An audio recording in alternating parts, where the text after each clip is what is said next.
Welcome to the new season of the Live Your Spa Life show. The SPA in Spa Life stands for Seek Power Always, that divine power within you to do what you're here to do. The theme for this season is intentional living. Amazing people like you share ways to live by design and with purpose to ensure that this short ride of life occurs with choice, physically, financially, spiritually, and in your relationships to create a world-class life. In these times of uncertainty, it's time for you to move past the distractions and start trusting yourself more through your God-giving knowingness. No one truly knows better what's best for you than you. In this season, you'll have plenty of examples of people choosing their best life and creating a positive impact through intentional living. Thank you for sharing your precious time with us and being part of the Live Your Spa Life conversation.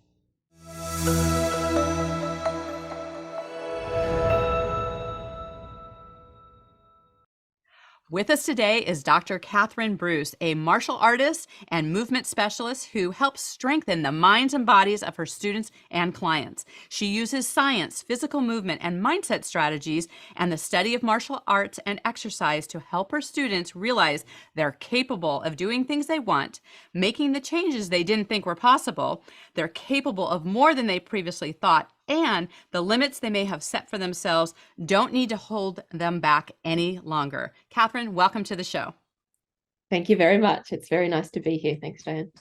So what led you into using martial arts as one of your methods? Well, it's actually quite interesting. I think when I was young, as most people do, they have a history and a story, and mine led me to probably a little bit more destructive outlets when I was young, and I just didn't know how to deal with life, essentially. And so all the classic escapisms that kids do, and this was by my early 20s. I was always very good at school though, so that was quite a saving grace for me. But then it just wasn't handling life very well and wasn't very healthy, was doing a lot of things, recreational things that were not too good for myself either. And then it just happened that I through a friend of a friend ended up coming to the martial arts school that I train at now. And it just kind of transformed everything for me. It allowed me a safe space to be. There was the physical outlet as well, but more importantly, it was a lot about the mind and how I was not really using mine in the best way. And so I learned a lot of strategies on how to sort of transform myself from the victim mindset, I suppose you could call it, that I was, to become a lot more stronger, a lot more centered, a lot more respectful and caring and loving of my own self, and plus it just helped strengthen me in a way that I didn't realize I could be. So it was that's now 23 years ago. So it's been quite a journey since then. Right. You mentioned the victim aspect of it. So how did you come to recognize that what your power was and how you were able to transform out of being a victim and into being a victor? Well, I think one of the things that always fascinated me about the martial arts, like right from when I was young, was that ability to be strong. And I was in a situation where I didn't know how to handle myself. I didn't know what to do, and I sort of came to the realization that I wanted to be strong, and I never wanted to be weak again. I never wanted to be in a situation where I didn't know how to handle myself. And so from there, it kind of then started just continuing. And then because I was going down a very different path. My background is more medical, so I'm a scientist. So I was going down that path, pretty directed and focused for a long time. And then when I started learning a lot more about health and about how the martial arts is not just the physicality of it, but it's really an inside out journey. And so everything about me started to change from the study of the martial arts. And so from there, it was really that transformation, I think, from becoming what I considered probably a little bit more of a weaker female. I wanted to just own that, own my own life a little bit more, not be directed by other people's opinions and what other people thought of me, and just to really be strong in who I was. And so when I started the martial arts, it transformed that, and it answered a lot of questions for me. And so then I decided to pretty much change the whole of my life's my life's direction, to continue doing this and then help others find that journey for themselves as well. So great.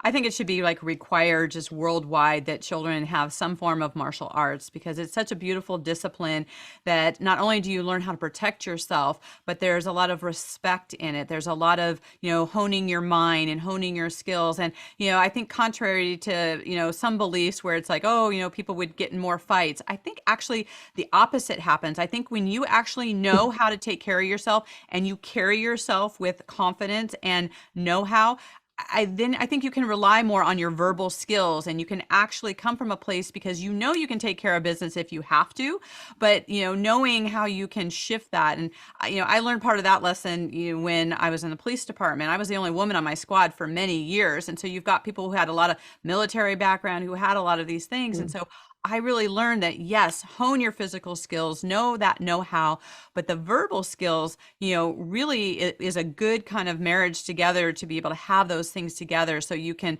really, have the best of both worlds in that. I definitely agree with you with that. I constantly say it because we actually start our classes from 4 years old. And I can remember we used to do a number of holiday programs. And so we'd take children out into the community, and people would be constantly saying to us, oh my goodness, your children are so polite, they're so respectful, they speak to you so well, they listen to you. And I'm like, yeah, because they're martial artists, because that's part of what we do. And it's almost a lost art, I think, that ability to really, be respectful, be kind, in many ways, just because it's not educated always as a important, and we teach right from the very beginning the respect. But I think it definitely comes for yourself first, and if you don't have that, it's really hard to give it. So when you are training and when you are putting in the effort for yourself, it's then easier to give it to other people. And so then it's not just like a verbal practice, if you like. It becomes who you are. So you are like that with everyone. And I think one of the most beautiful things about the martial arts, because you train, as I was saying, you train so diligently and you do so much work on yourself that the ego is not there as much. So when people, you're so focused on being your best and helping others be their best, that you focus on different things. And I think that's the biggest thing for me, and the biggest change for me was I'm so focused now on being of service and how can I help people, that it's now not something that for me, I focus on different things. So that's, it's one of those things I think helps a massive amount, because your filters and your focus transform when you are living a life of service for others. So good. I love that distinction about, what we create within ourselves and then choosing what we're going to be doing out in the world. And I think if anything, particularly over the last several years, there was so many like messages that were mixed messages, especially, things like media, causing people fear. And there's it's like a runaway train with all of that. And there was so much like outside noise that I think a lot of people didn't take a moment and go, is this true for me, right? Is this how I want to have health? Is this like asking these deep questions about, things that we've known for millennia about sleep and exercise and how we connect with people, and just some basic things. I think sometimes people just kind of threw it out the window, and then they get into a state of confusion. So I'd love for you to talk about, you've been in places in your life where you have felt a state of confusion because you were listening more to outside voices, always that people who think they know better than you, or you should be doing that. And that can be a real big conflict between the outside authority voices, whether it's in your home or media or government or any of those type of things, versus our own internal knowing. So how did you maneuver through that? Yeah, it's an interesting one, because I think many people are living that, because I suppose society for for the biggest part then tells us what we should be wanting, how we should be living, what we should be striving for. And I think deep down, many of us know, hang on, that just doesn't feel that right for me, just to be striving for, money. Not to say that it's not a good thing to have, but I think if you are just striving for a lot of these things, people's opinions, one day you're going to have somebody liking what you say, the next day you're not. So if you can get off that roller coaster, and really, I think, just sit with yourself a little bit. And I don't think people do enough of that. And that, for me, the martial arts helped with that, because you do need to be very present. And I think that's what a lot of people are not these days. They're not present with themselves. There's so much going on that they don't take any time just to reflect on, do I like myself? Do I like what I'm doing? Do I feel fulfilled doing what I'm doing? When I often ask myself, when I'm on my deathbed, will I look back and have regrets? Will I go, oh, I should have been doing this, or I should have been doing that, or I wish I had have done this? And for me, I'm very fortunate, because I feel I'm living a life of service in the way that I want. And I feel that was a big question that I allowed other people, because for a long time I lived my life where other people's opinions of me were more important than my opinion of myself, because I didn't have a very good or strong sense of self. My esteem was not very high. And so when I was younger, I used friends to help me feel better about myself. I put myself in situations that were not, peer group pressure situations that deep down I knew were not the right thing for me, just because I needed people to like me, because I didn't like myself enough. And when you start to go down a road where you're doing things, small things every day, keeping promises, to yourself every day, you're building up that trust, you're building up that confidence, you're building up that self-love and respect for yourself. And that's where it starts to transform. And then you can kind of go, what I was doing maybe wasn't the right thing for me, and this is what I want to do. And then you need to surround yourself with people that are going to be supportive of that. And so I changed a lot of the friends groups that I had, and I listened to different voices and different people that I wanted to be more like. And I think that's really important as well, because we sometimes think I need to be in these relationships or these friendships just because I've been in them for so long.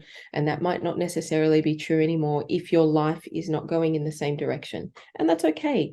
And so I think that was a big thing for me, was I started to listen and trust myself more.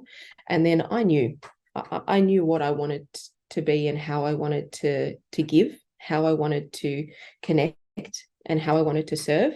And it was okay to be different than what maybe I had firmly set in my mind, because I had in my mind when I was really young, I wanted to be this way, I wanted to do this. And then sometimes you can go down a path just because you make these commitments in that way when you were younger, but you change, life changes. And I think that's the important thing, to be able to give yourself the grace to change, to give yourself and be kind to yourself, and just really start to reflect and look at yourself as being worthwhile. And I think so many of us don't do enough of that, because we've been conditioned to wait for other people to do it for us, to tell me I'm good, so I'm good. And it's just not true, right? Because there's nobody else. There's no other me, there's no other you on this world, like completely and utterly unique. Like every single one of us is a miracle, and we have something unique to offer. And I think it's sad when we don't recognize that. So I love being in a role where we help from really young to really old, just to give a better appreciation of, the amazingness that you as an individual are. You don't have to be anything, do anything, just because you're you and you are here in this experience, you are worthwhile. And I think if that foundation we all started a little bit more with, we would be kinder, we would connect at a different level, we would appreciate other people more, because everybody has something different. Everybody's experiences, make them uniquely able to contribute something. So I love people. I love listening to them, and I love being around them, and I love, in whatever way I can, helping them. So it's quite cool, the role I'm in. So great. I've noticed that people who are in like martial arts, they have a different relationship to fear, and so it's almost like you get to kind of look at your fears in the face and decide like how you're going to operate. And it's almost like you can be in slow motion with it, if that makes sense. And you can kind of like see more of like, a lot of times it's referred to as being able to see around corners, like being able to kind of see things coming because you notice things in a different way. What are some of the strategies that you utilize to help move through fear? Well, that's a good question. I think it's really interesting, and the place where I work is called the Challenge Center, so Challenge Martial Arts and Fitness, and I love that it's called that because the challenges are what make us better. And I have a lot of fears. I've one of those ones though that I challenge them. I was always on the crazy scary rides, did the skydiving, did all of those sorts of things when I was a little bit younger as well, just because that kind of putting yourself or choosing to put yourself in uncomfortability, and doing things that you maybe don't necessarily want to do, but that they will be good for you, but you're choosing them. I think that helps you handle a lot more of life. And you said something about awareness. You mentioned awareness, and I think that's a really massive part of a martial artist. And I remember very early in the training, my chief instructor was saying that when you're driving, notice, or when you're walking, just notice things about yourself, or around notice that person. Where are they now? That car that you saw, that white one, follow it. Where is it now? And I can't help but now, wherever I am, be aware. And that was something that I didn't have when I was in my early 20s. That got, it can get you into trouble because you just think you're very blasé. You walk down and, you're not aware of anything around you. You're not aware of anyone around you. And I think that that's a really powerful thing, because the more awareness you have, then the more aware you're not putting yourself in potentially dangerous situations. Mm-hmm. So there's that aspect of it, the awareness. But then I think there's also obviously a different, if it's a life-threatening and somebody's in your face and going to attack you, but most of the fears that we have are not that. Most of the fears are things that we've just either accrued through life experiences, things that happened to us when we were young. Sometimes we don't even know why we have that fear and it's irrational. And those are the ones I think that if you can start looking at those differently, that this is not necessarily real. And a lot of times it's logic. You can logic, am I going to die? Is this something that's really going to hurt me? No, it's just a little bit uncomfortable. And then other times it's now, I'm afraid of this, but this is actually the thing that I need to help me. This is presented to me in this way at this time to help me grow. And that's one of the things that I've always loved about the martial arts, is it does really help you challenge those limits, that the limits are things that, and fears, they are there to help me. I've drawn them to me to help me become stronger in the way that I need, because I think all of the challenges that we have as well are uniquely ours. Like nobody has the same challenges that I have, because nobody's had the same experiences. So that challenge that I'm experiencing right now is mine, and it's mine for a reason. And I think that once you look at it in that way, you go, okay, so now on the other side of this fear, on the other side of this challenge, on the other side of this limit, that's where my growth is. That's where that's the real purpose of this. And so if you can start to transform, I think a little bit of, especially if they're, as I was saying, not life-threatening ones, which most of the fears, as I said, we have are not, then I think that you're actually utilizing those to help springboard you to a bigger, stronger, greater self. So that's how I use them, or try to. I'm still working it always myself. So. Right. Well, and I love that distinction, about seeing like what is actually there for us, right? And, if something is given to us as a particular challenge, we want to embrace that, because that is actually for us, and making that decision versus, oh, woe is me, this bad thing happened. Well, if you actually looked at it as, why is this here for me? Why is it presenting itself at this time? What am I to learn from this? And, how do you grow from the state that you're in right now? Then you start looking at fears differently. You start looking at challenges differently. You look at different things in a bigger perspective. And on the flip side of that, you've mentioned to me about, when you've stood in your power and you have felt that when you've been like in a flow state. So how do you get into that flow state? I was thinking about that as well when we're speaking about that. I think when you are so focused only on yourself, and you are thinking about how I look, how am I coming across, there is no flow. When you are really, and I think the biggest times where I've felt like time has just flown and I'm like, whoa, where did that go? Or, the experience has been so impactful, or, you just get the energy. It's whenever I've been in service of others. It's when I've been teaching a class and I'm so passionate about wanting to help them get it, wanting to help them grow.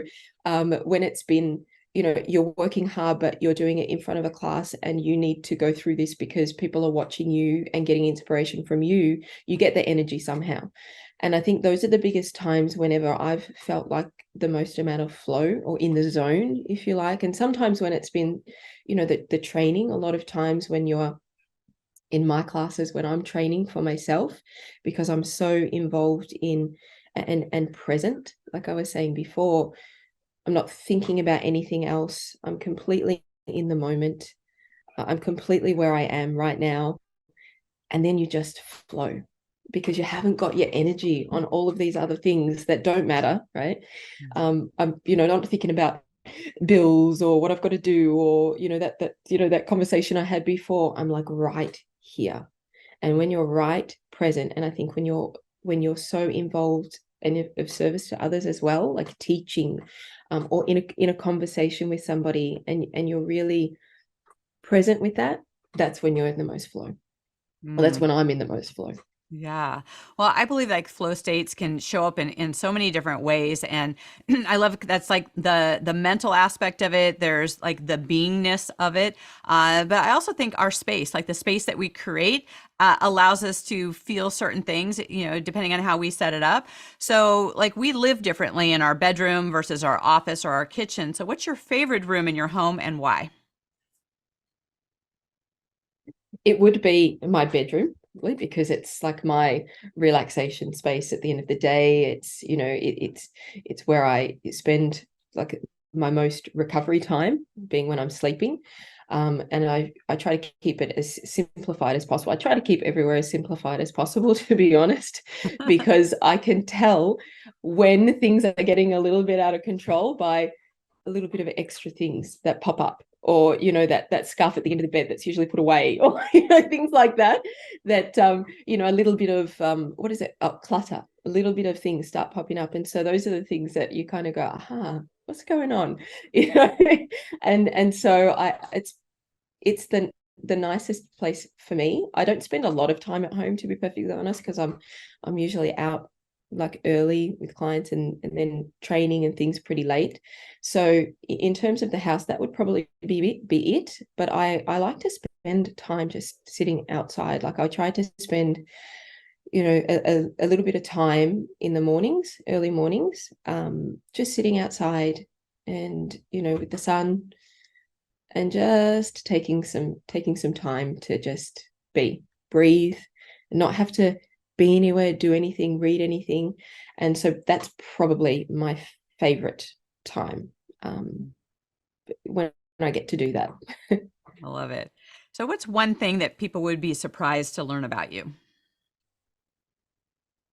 Oh, I suppose I probably don't talk about it as much now, but I have quite a strong background in science. I don't talk about it a lot in the present state where I am, but I actually did my doctorate and have a number of scientific journal articles that I don't probably even talk about anymore. But that was it kind of is almost like a previous life for me now.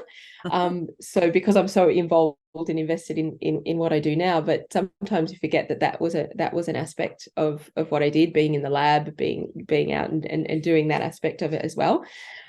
So that probably is more when people go, oh, because sometimes they'll see the doctor in front of my name and they go, oh, what, you're a doctor, what do you do? And so that's kind of like a surprise for them, because I'm, I consider what I do now preventative medicine. So when people ask me what it is that I do, I'll often say I work in preventative medicine sometimes, because that's pretty much what it is now. Because so much of, I suppose, don't get me wrong, there's such a value in all of that, the research and investment in cures and things, but I think that for me, the lifestyle, the mindset, the movement is all so that we don't end up getting sick. And I think that there is such an inherent power within us to heal when we can get out of our own way. Yes. And so that's probably the thing that kind of gets a lot of the clients and things now, is that they go, oh, what was that in? What do you do? And I'm like, well, that was like what I used to do. Yeah. So that's probably it. Well, it's such a great distinction, because I think that, the world that we are in today is such a like throw a pill at it kind of thing, versus looking at the ancient old things about sleep and exercise and, good nutrition, and just like, let food be thy medicine, right? We sometimes forget some of these basic things because, people just want to get out of pain. So they're doing the quick fix versus looking at how does the body heal itself? Are we looking at the mental, emotional, aspects of it, as well as the physical? It's all of it, right? It's looking at the totality of all of that. And because we show up in so many different ways, in our training and life and all that, sometimes people look at things that we do in a different way. In fact, like, what would your family say you actually do for a living if you ask them? Yeah, they'd probably say I was a martial arts, or exercise, because I'm an exercise scientist as well. And that's what they would say. They'd say she teaches karate, probably something like that. Break it down, because it's so funny, because there's so many quite different roles and things. And when people ask me, what do you do? I kind of go, well, okay, who am I speaking to? What's the what can you hear? what would you like about, like, but yeah, that's what because my nephews train, and I teach them as well. So, it's quite a really cool space in that. And I think if you don't get too caught up in that, because I suppose, it's one of those things that, and that's where early on, when I was saying to you about the career wise, because everybody can have an opinion on what they think is best for you and what you should be doing. And I was getting random people just going, oh my goodness, you've done all of this study and you're going to be like a martial arts instructor. And I'm like, you kind of don't really know what it's about if you're saying things like that, because it's such a different world. And like you were saying, the ancient traditions and the healing and all of that is encompassed when I say martial arts. And when you talk about that, it's not just being able to punch and kick. And actually very rarely, unless you're going out and, doing a lot of things in those worlds, or in, professional fighters, you're probably not actually going to be in many physical confrontations, but the internal fights, the having the discipline to know, I'm going to do this, not this, or those are the things that every day you're faced with. And those are the things that we're not really trained appropriately. I know I certainly wasn't before I started martial arts, which was why I was so challenged with thinking about my life's challenges in a different way, thinking about pain in a different way. All of these things were not good, and I didn't know how to handle what was happening, because I wasn't really taught how to think. And most people are not. There's such an emphasis on read, write, and remember. And I love learning in that way. I'm an academic. I loved that aspect of it, but it is definitely not the be all and end all, because you've got two people that have the same qualification. And what's the distinguishing factor between them? It is your attitude. It is how you are. It is how you present. And so what is out there to help us develop that? And I think the martial arts from a young age, like you were saying, if it was in schools, would be amazing, because it really helps you with who you are, how you value yourself, how you present, how you communicate, how you talk to others. I know when I first started, I was not really able to look people in the eyes very well, because I didn't have that confidence, and I didn't really truly like myself. a lot. I did not so much like that. I didn't see that I had much value. And that's it's not a nice place to be, and it's not a nice world to live in. And I think that a lot of people are like that now because, we don't have people that go, you know what, you have a lot of value. You have something to offer, because we've got to, have this job, be this wealthy, do this, have this car, have all of these things to be something, to be worthwhile. And that's just not, it's not true. And not many people outside of, if you're fortunate to have parents that will say, I love you, you are amazing. But sometimes we go, there are parents, they've got to do that.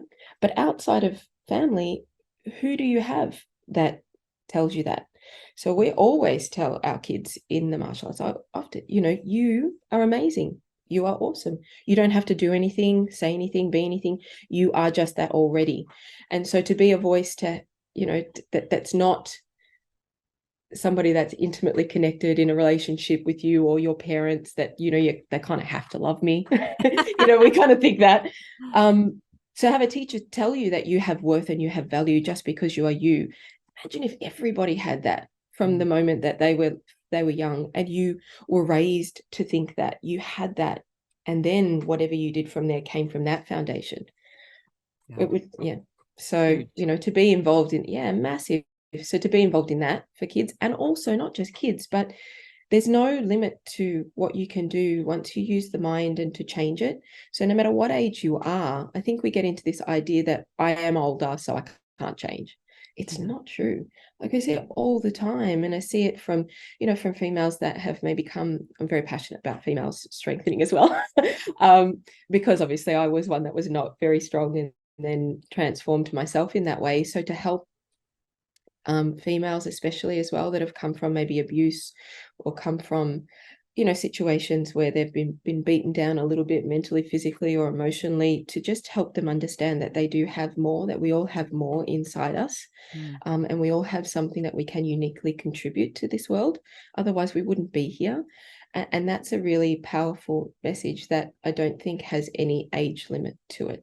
And so whatever age you are, wherever you are, like we get people, when I started, I was 22, almost 23. And at the same time, there was a lady who started when she was 50. She's still going. Right? So there's no limit. Not that that's old, obviously, but we get people that are starting now when they're 70 too. So there's really, you can do anything. Not you can do anything, but you can always do something. I think wherever you are, whatever you're doing, whatever state. And I love that because I got told one time, and it really stayed with me, that where there's a heartbeat, there's hope. So if you've still got a heartbeat, there's hope, and there's something that you can do to improve whatever situation you're in. You just need to listen to, I think, the right voices and surround yourself with the right kind of uplifting messages, and be careful, as I was saying, who you listen to, because I know, coming from that other side of the medical world, it's very easy to listen to a voice that says you only have this amount of time left. You've got this expiration. And I know people that have been in that situation that they've gone, no thanks, I'm not listening to that voice. Yes. And they've changed everything about themselves, and they've come back from cancer, and they've come back from these situations where they had a voice that told them, that's it. I know personally somebody, you're not going to see Christmas. So I think you really need to pay attention to who you are with, to what voices that you're listening to, and just make sure that they're in line with how you want to be. And are they strengthening you? Are they going to empower you? Are they going to help you to be better? And I think that that's a really important factor in your success as well. And I'm constantly, like, obviously still got my mentors and still got my coach and still got that, and constantly looking for that for myself, so that I can, I suppose, be a better coach and mentor and instructor for the people that I work with as well. So great. Well, thank you, Kathryn, so much for just sharing your journey and all of your wisdom. And I know that people are going to want to stay in contact with you. How can they best do that? Well, I do have LinkedIn. I'm on LinkedIn.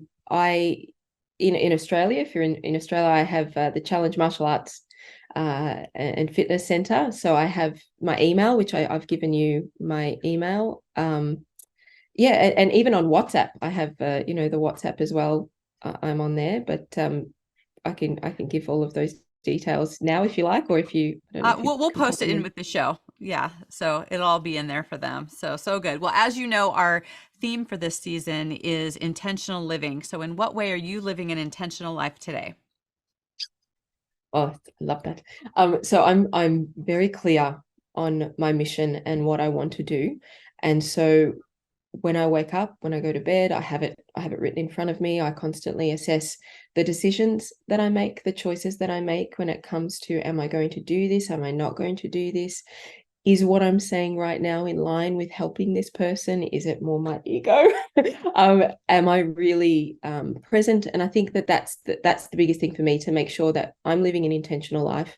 I'm clear on how I want to serve, and then the decisions that I make come from that.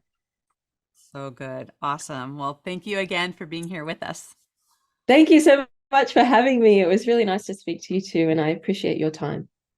Thanks, Kathryn. And to our listeners out there, have you looked at all the different levels, different ways in how you are strengthening your mind? Like, are you, challenging your physical body in something like martial arts? Are you challenging your mind? Are you really looking at, are you in line with how you want to live your life? These are the kind of things that we want to be able to look at. Kathryn and I would be happy to support you in any way that we can. So feel free to reach out to us. And until we connect again, live your spa life. Bye for now. Bye-bye.